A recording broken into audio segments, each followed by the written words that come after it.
Good evening, everybody. It is I, Nick Pennsylvania, here as I am always with my good friend Brendan Bond. Good evening, Brendan. Good evening, Nick.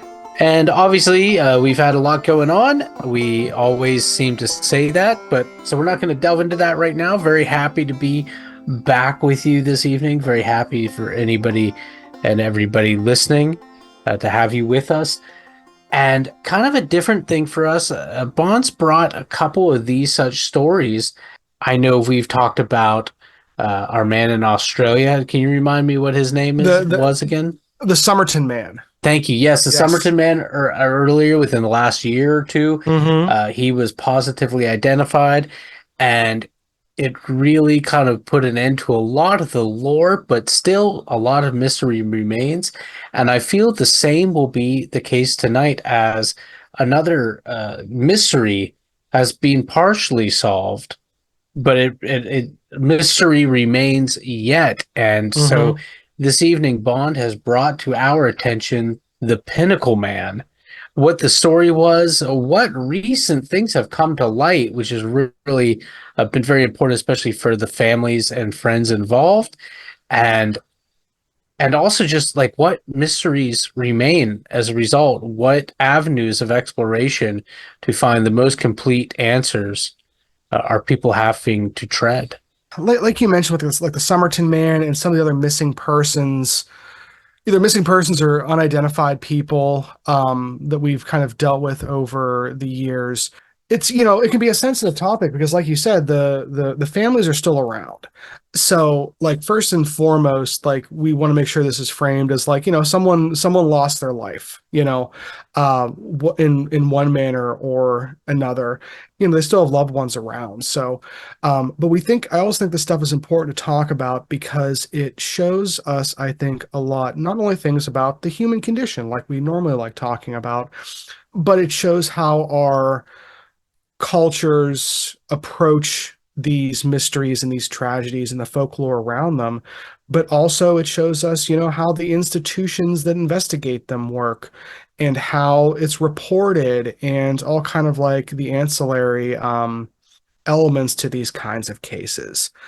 So, and this is one that has, like you mentioned, has been a cold case that has had a lot of attention over the years, that was recently solved in a way that I don't think a lot of folks anticipated, which is, I think, interesting and worth talking about.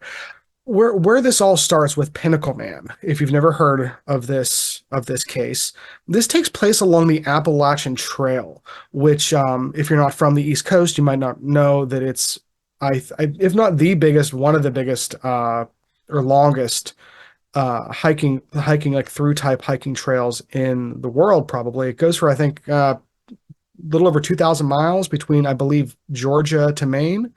So it's a huge trail, and you could do an entire podcast on just the mysteries of the Appalachian Trail. Anytime you have people in the middle of nowhere, kind of off the grid, things happen, both nefarious, natural, and everything in between. And this is one of those cases. So this particular case takes place right near an area called Pinnacle Peak, which is in Berks County, Pennsylvania. Really what happened was on January 16th, 1977, so about 47 years ago, you had two hikers who were heading up this certain, I guess they call it an arm, going to this popular vista, Pinnacle Peak. And this is again in like the Blue Ridge Mountains. Two hikers, whenever they were dealing with some inclement weather, because again, it's January in Pennsylvania, you're going to run into some bad weather here and there. When they were seeking shelter in a cave, they came across a dead body. So these two hikers found this man who had, by the looks of it, been dead for a few days, but he was not dressed as a hiker. Because even in 1977, if you were hiking a serious trail like this, it wasn't the kind of thing you just like hopped out of your car and did. You need to have gear. You need to have the right shoes. I mean, because here's the deal: there's day hikers on the Appalachian Trail. But in January, even on a day hike in January, you're going to be more like, can you describe what articles were on the person? Yeah. So whenever they found him, again, he seemed to be a male in his 20s. He was literally just wearing blue canvas pants, a suede jacket, and a button-down shirt. Not hiking gear then nor now. Yeah, so I mean, just not to interrupt too much into Yeah. the story. So my impression would be personally that he was probably there for more than a few days because the way he's dressed, unless it was a particularly mild January, which hmm 1977 I don't believe was, because I believe there was a big blizzard in 76. I think hmm 77 was a nasty year as well. Berks County is in the southeast of Pennsylvania, hmm so it would have been a little warmer there, but I would assume he would have gone in there maybe for much the same reasons. Yeah. And with it was cold enough at night that maybe the body was better preserved. I don't know. Right. Yeah. That's It's what. my guesses though. Yeah, I bet if you talk to first responders and rangers, they'll say that there's a lot of folks that probably end up seeking shelter on trails like this that are not dressed properly. Absolutely. That's not a yeah. I mean, it's something to be noted, but it is certainly not an Yeah. uncommon thing. I'm just Uh, saying, like, I can't imagine like in January, I wouldn't walk to the post office dressed like Right, that. right. And I think of like, I mean, like I know I'm probably more cautious than most, but I think of like the things I have on me, even when I'm hiking a normal trail. So it's definitely something to note, but not the craziest thing. But again, this is in a cave that is off of a spur of the Appalachian Trail. So not a place that is necessarily like easy to get to. You have to be going there for a purpose, whether it was to seek shelter, hide out, any of those kinds of things. It's not like it's just like this isn't like a lean-to on the side of a main trail. So these hikers certainly weren't expecting that. The gentleman was certainly deceased at the time. They got a hold of first responders, and the state police and the Park Service showed up, got him, and they took him to the local hospital there in Reading. And he didn't have any identifying like paperwork on him or anything. The only thing he had was like a ring, like a ring with like a blue stone that they thought might help with identification. They tried a few different things, and again, this is 1977. Everything they tried, they could not find out who this person was. Put it out on to the different outlets and everything. Couldn't find out. No one claimed him. What ends up happening, as unfortunately happens a lot of these cases, is they end up being buried in a pauper's cemetery. This is the one over in Berks County in the Potter's Field. Um, Now, one of the things they did when they were getting everything out there was they had a forensic sketch made of the gentleman, and if you Google this, you'll see the sketches. It's not like the sketch does, I guess, kind of look like the photo that you'll end up seeing of who they figured out who this person was, but it's not a great sketch. Like when you see it, you're like, okay, I can understand why people might not have understood who this person was. Um, but whenever they did the autopsy, they did find out that the death was due to an overdose of barbiturates. Um, so early on, they were thinking this was likely a suicide, which is something to be something to be noted for sure, especially considering where he was found and the state of his clothes and everything, and the fact that he had possibly been there for a few days. They take dental records, or excuse me, they take dental records, they take all this, they take fingerprints, they take everything that they would have done in 1977 to try and figure out who this guy was. Were unsuccessful. And again, this isn't like unique at the time, but it's not like there's that many unclaimed people in Berks County in 1977. So it does happen, but it's not, not completely unheard of. Um, and then the case kind of goes cold, as a lot of these do. It would come up here and there with people trying to figure out who it was, because again, this being a younger person, as whenever as people do, especially on the internet, they think you go on Reddit trying to figure out some of these unsolved murders and cold cases and stuff. And there's a lot of actually really good work that can be done nowadays with everything being digitized. But because this is from a time where there wasn't a lot of that, I think that mystery kind of kept the this story alive throughout the years, in the sense that, like, again, there's not that many unidentified bodies found in Berks County, even though, like we said, along the Appalachian Trail, there is a lot of weird stuff that happens, and there are, unfortunately, a lot of natural and unnatural deaths that occur along that trail. So we cut to, like we said, 47 years later. This is just earlier this year. We now know who this is. This is a 27-year-old gentleman named Nicholas Paul Grubb. He has been positively identified, which is a big thing that doesn't happen very often this far after the case. Now, again, based on our earlier conversation, I had resisted the urge to look into this any further. So my assumption is that this was done through DNA testing. Did they exhume, or was it something that they retained from like a hair sample or something in the hopes that or a tooth in the hopes that identification could be made at a later date? So that's what you would think, and I think that's what most people assumed would happen, because we see that happen so often now with Ancestry and right, and all one those of the databases. things about that is with a lot of the crimes that are being solved, of course, most famous recently probably being the Golden State Killer, was solved in large part because people are putting their DNA out there into things like Ancestry and everything. I don't think it was an intended side effect of those genealogical sites, but it's a really it's wild that that's happening. But so with this, the crazy thing is, this is the result of fingerprints. Okay, I'm unsure. Right, that's because even with things not being digitized in 1977, I would have assumed that would have been the first thing they went for, because of course this is prior to DNA. They would have done dental and fingerprints and, of course, the sketch and photos, and hope that someone would come forward. Right. So they did take fingerprints back in 1977 when they were doing the autopsy, but at the time there wasn't a national database for these fingerprints. Okay. So there is now. It's called like NMAS or something. I'd have to check real quick, but there is one now. Obviously, but at the time there wasn't.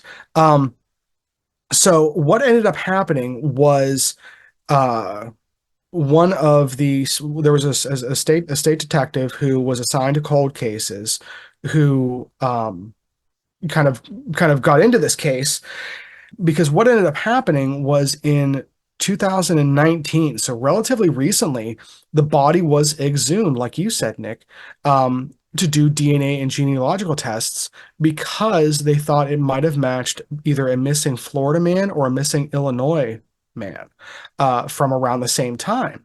They exhume the body and find out that that's not the case. It doesn't match either of these people. Interesting. And it wasn't then that they found a match, and they've been... Correct. They had DNA, they had genealogical stuff, didn't have any matches or anything, and it wasn't matched to these two people who they thought it might have been. That's the most interesting thing to me, is that the DNA didn't because again, 2019, that's when a lot of these cold cases are being solved, because of everything we spoke of before with regard to DNA websites and everything. Then in 2023 was actually exhumed again to do facial reconstruction, to do like a new like face map type thing, and also to check dental records against another cold case. Neither of those matched either. So at this point, they've dug up this poor body twice in 4 years now. So that kind of like reignited some of the interest in the state police and everything. So you have this state police detective named Ian Keck, who realized, okay, the fingerprints that they did have for this were like copies of copies of copies from the files and everything. Right. So clearly deteriorated. So yeah, so they didn't have the proper like dermal ridges on them and everything. So I guess good enough for looking at him, but not enough for computer analysis. When your resolution gets that poor, it's not much good for anything other than confirm that they are indeed fingerprints. Right. Yeah. It's like, yeah, exactly. So, and the reason we didn't have the original ones is because they were lost in the archives. And as you can imagine, the state police, or I'm honestly not sure if it was at the state police archives or if it was in the Berks County Coroner's archives. So this detective Ian Keck goes and starts digging to try and find them, and eventually finds the either mislabeled or misplaced. They don't really say, but ends up finding the original fingerprints. I wondered how long that effort took because, we were talking about, yeah, they had fingerprints, maybe they didn't have a database, but even if they did have a database, how do you go weeding through That many things? Yeah. Right. And yeah, so it's pretty remarkable that he was able to find them in all this, just think of like stacks and stacks and stacks of paperwork, case evidence, and eventually finds them, realizes they're the original prints. I think in reality, probably this person probably had a lot of cases. If they're working cold cases, they're probably working not just one at a time. I would assume. So I think in reality, they were probably going back through old stuff anyway and kind of came across them. From the same time period, maybe. But anyway, so this guy finds him, realizes what he has, which is like the important thing,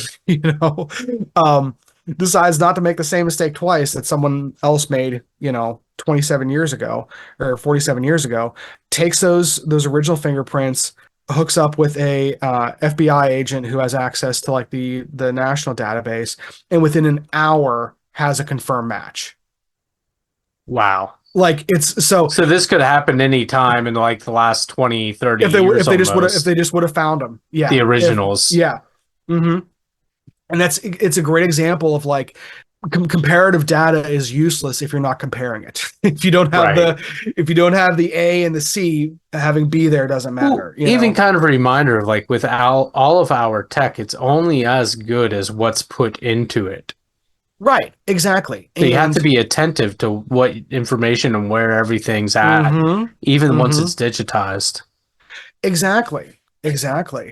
And so whenever the state police found this and everything, they went and were able to find some current living relatives, and were able to confirm with them who this was. This Nicholas Paul Grubb.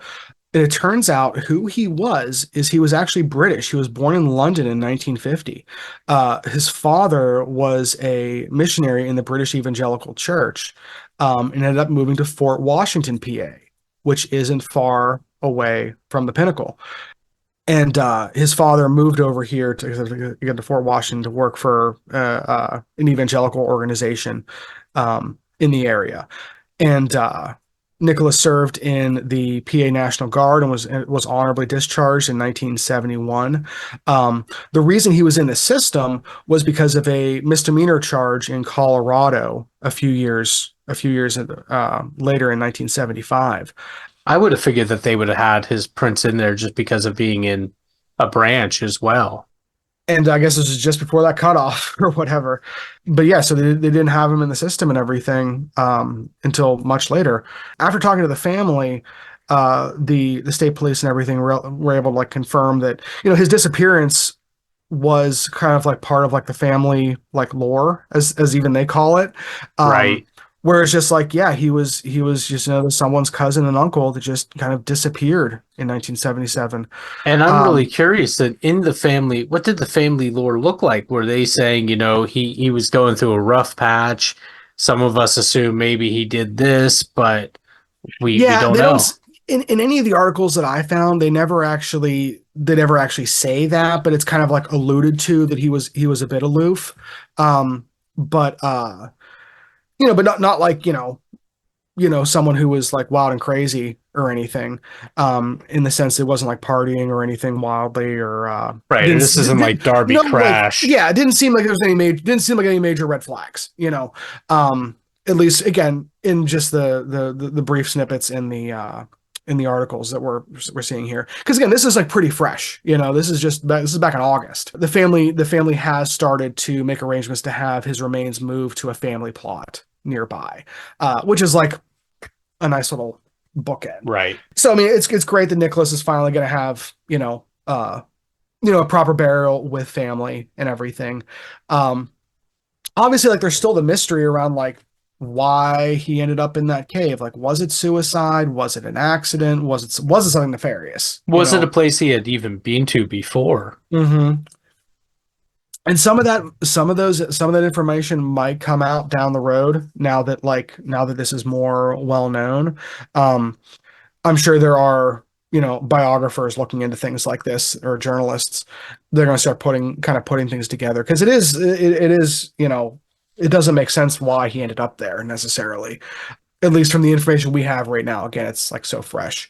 But again, at least he's finally been identified, because it's sad because there's so many people that don't get identified. It's crazy that it took 47 years for it to happen, especially due to something as, innocuous as like lost paperwork. But I think that what this does, at least for me, is it reminds you that like there is hope in cases like this, when you are trying to find closure for these people who have suffered these tragedies, and the associated family members and loved ones. And you really have to hope that we're only gonna find more stories like this over the years, where things kind of go cold for a long time, and then you have this little bit of providence that kind of comes from either happenstance, or due to new technology like the genealogical stuff. But in a time where it usually is the genealogical stuff, the DNA, it's the emerging technology that usually we're used to hearing about finding these things. So Right. to have it be something as innocuous, like I said, as misfiled paperwork Well, and being it's the also to remind ourselves that just because something's doing, it doesn't completely supplant the efforts. Like, DNA didn't supplant fingerprints, although it's yeah, remarkable to me. We're learning much more about how unreliable fingerprints can really things like be. that, right? It really makes you wonder what could have happened if there was like resources put into it differently, Or what other mysteries could be solved, could be Right. resolved with just some spring cleaning. Well, right, because I'm sure what happened, again, this is all speculation, obviously, but like you can imagine what happened is, when you have a cold case like that, enough people that know what they're doing look and can't find the original fingerprints. People that are good at their jobs have to say, yeah, they're lost, before it just becomes, de facto truth that, oh yeah, they're lost. Again, understand how when you have people that have all these different cold cases that they need to be working on, it's not like you can just take every piece of paperwork out of an entire archive and redo it. I mean, like, in theory you could, but practically, with the budget constraints and time constraints, not as reasonable, obviously. So I think that's interesting too, that like they mention George Holmes, who's the chief deputy coroner of Berks County, says he went back and challenged the assumptions that we had lost it, and he found the fingerprints. So I think that that's interesting, that they're even kind of acknowledging their own biases internally when it comes to these kind of, Bias? well, biases in like the assumption that we had lost it. Like Right. they had in fact lost it, but that it had still existed, I guess, would probably be the I don't know if I call that a bias, but there's an assumption that Mhm. we've lost it. And you know, I would Yeah, imagine that odds were probably more favorable that it was lost than that it was misplaced. And this is one of those true. cases where they beat the odds. Right, yeah. But I think that the showing that those odds can in fact be beat gives us reason to keep, at least questioning it here and there. I'll agree to that. Yeah. But yeah, I just think it's an interesting case, and like I said, I think we're going to continue to have things like this come up in the future. Like you mentioned, the Somerton Man with DNA, Golden State with DNA, and quite a few others over the last few years. Yeah, and again, DNA, we've gotten so used to DNA from the early 90s. Of course, Hmm. most of us were introduced to the concept by way of the O.J. Simpson trial, or Right. right, or Hmm. adjacently the Dana Carvey special in the immediate wake of the, Right. DNA, three little letters, what it probably stand for, did not attack, you know, that Yeah. classic line. So it's been like 30 some years, give or Hmm. take, since DNA has really become known to us in the kind of to the layperson like ourselves. And we've gotten in that time accustomed to the fact that you exhume a body, you do a DNA test, the DNA narrows down the type of person it is further, and then you look at your pool of suspects, suspected potential family members, relations, or potential pool of suspected perpetrators. Right. And then you go through and you get samples from them. Well, this isn't, we're now in a new era where we've got massive data collections of individual DNA through genealogical sites and whatnot. And now, I mean, I'm sure that there are departments specifically focused on going through those sort of I bet warehouses trying to identify through DNA. I bet Solving these. So it's very different times. So it's a new DNA now is not an emergent technology, but we have this new emergent utilization of it. Right. Like as we continue to go through like almost this like backlog of information that hasn't been, like you said, hasn't been digitized yet. Right. So it's now we have this voluntary submission of DNA right. as opposed to a coerced or a mandated by law submission of DNA. It's just it is a different thing now. We don't have to create the pool. As a detective, you don't have to create the pool of potential people to cross-reference. There is a pool waiting, and that cross-referencing can be done algorithmically. Right. So much in like an automated fashion. And it's going to be interesting to see like what other cases get solved because of that. From like a historic standpoint, obviously stuff is solved, every day from current, crimes and tragedies and things like that. But yeah, no, I just think this was an interesting one. I thought that it was timely since it was literally just a few weeks ago that this kind of came up. Because the reason this was originally on my radar is because I can't remember if it was looking up the Somerton Man or just missing 411 stuff or something. And this came up and I'd never heard of it, but you see the name Pinnacle Man. That's a pretty cool name. Well, combine this with the fact that one of our region, the boy in the box in the Philadelphia area, that was a huge thing. And that young boy's identity was unknown for so long. And then just within the last couple of years, his identity has been confirmed as well. It didn't put an end to all the mystery of how he got where he was. Yeah. But it did solve a good deal of it. And so now we have this. Again, it doesn't answer everything, but it definitely gives a lot more credence to some of the speculation. What maybe likely happened. And even then, just for the family to know. That has to be the big thing. Yeah. Right. Like I'm sure it still is really tough not knowing like the what, why, and how of this man's death. But but it has to be easier just knowing what happened. Because like not knowing what happened to a loved one, doesn't matter how long ago it was, that has to be, I can't even imagine what that's like, So the fact that we're able to at least do that for some people is worth all that effort in technology and recombing old archives. And so, yeah, it's definitely, a good example of technology working the way it's supposed to. Because I do think it's crazy that they said like, oh yeah, within an hour of finding it, they were able to have actually have the positive ID. It's great when technology works the way it should. Yeah, it's a byproduct of that pool already being ready to cross-reference. Absolutely. Now, if you're game for it, I have two other just quick things to talk about that are much more lighthearted. If you're interested. I'm game. Let's go. So, because again, it's been a long week looking this stuff up and everything, and it's just sad, But I was doing some other research on some of our other possible episode topics. One of which was going to be still might end up being a full episode. The other one was going to be a ghost light. But So the first thing we had someone write in asking about a cryptid that I had never heard of before. That I was when I first heard about it, I was very excited. Nick, have you ever heard of Big Hoot?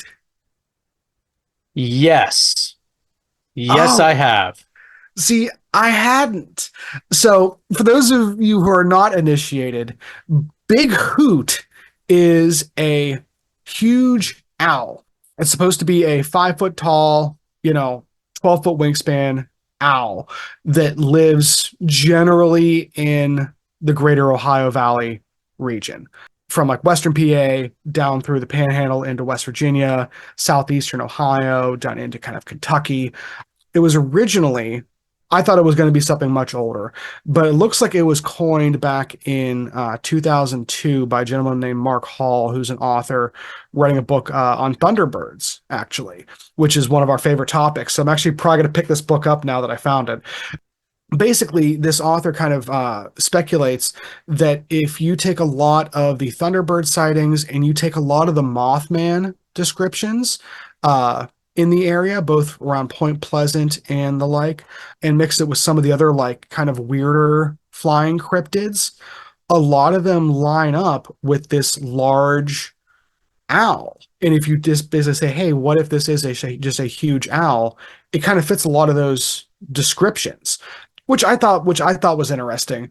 Now, the only owl historically, if we're taking like the flesh and blood cryptid approach to things, Right. uh, Largest owl in the area. yes, largest owl in the area currently is a great horned owl, which are big. We have them that live around here. When you do see them, they are remarkable creatures, but you would never think one is 5 feet tall and has a 12-foot wingspan. They don't look like small planes, you know. But now there was a version of a large owl that was actually indigenous to Cuba, thousands and thousands of years ago, that they have in the fossil record. Nothing up in our area. Now, granted, birds have large territories, but non-migratory ones don't have territories that big. I'm going to keep looking into Big Hoot, which I think is just also like the most fun name to say. So I'm going to keep saying it. As soon as you ask somebody what they think it is, though, and if they don't say a giant owl, Right. then when you tell them that's what it is, they go, "Oh, I really should I have got really, that." yeah. It's funny because looking online again, because I was trying to find like like eyewitness accounts and everything.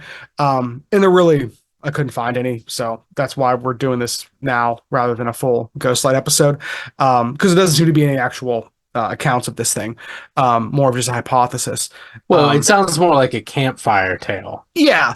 But the idea of a 5 foot owl named Big Hoot that is just roaming around the greater Ohio Valley, possibly scooping people up, and whatnot, is just like too cool of a cryptid for me to pass up on.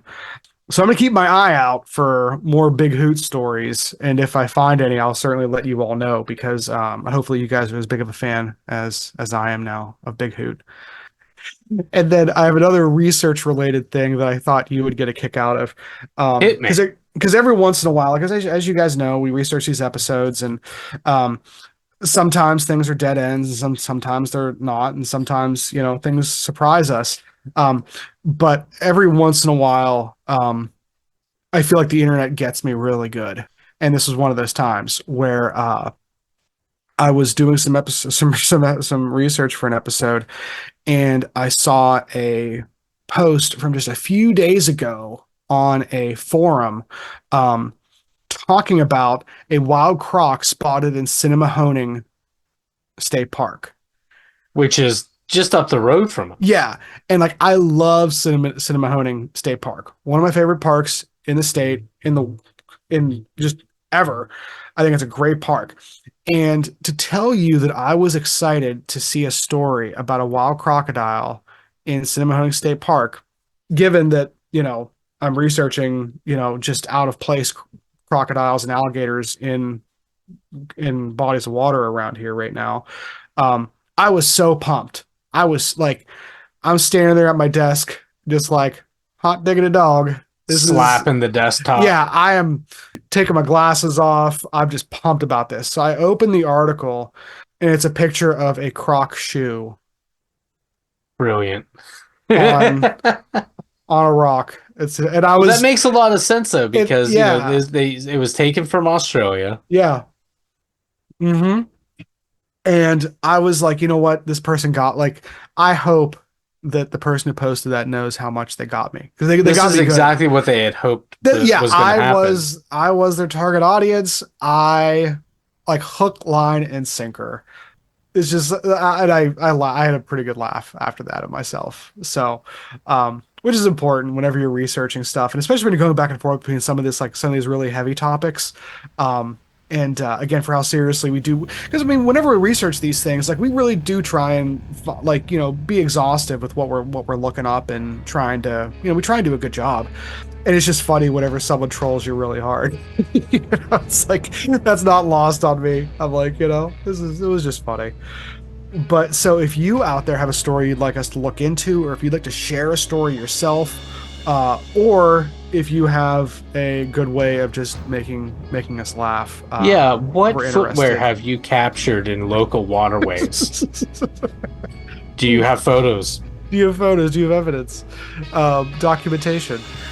You can reach out to us on Instagram, YouTube, or Facebook at the Ghost Furnace Podcast, or you can simply send us an email at theghostfurnacepodcast@gmail.com.